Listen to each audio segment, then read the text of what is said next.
Hazrat Abu Hazim radiyallahu anhu says, a man complained to Hazrat Sahal bin Sa'ad radiyallahu anhu that so and so seated on a pulpit reproached Hazrat Ali radiyallahu anhu. He inquired what he said. He replied, he called him Abu Turab, whereupon he burst into laughter and said, by Allah Jalla Jalaluhu, the Prophet sallallahu alaihi wasallam named him so, and Hazrat Ali radiyallahu anhu himself loved this name more than his real name.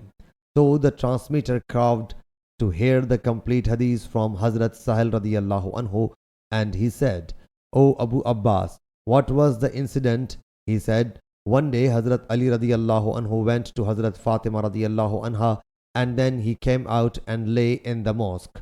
The Prophet sallallahu alaihi wasallam asked her, where is your cousin? She said, he is in the mosque.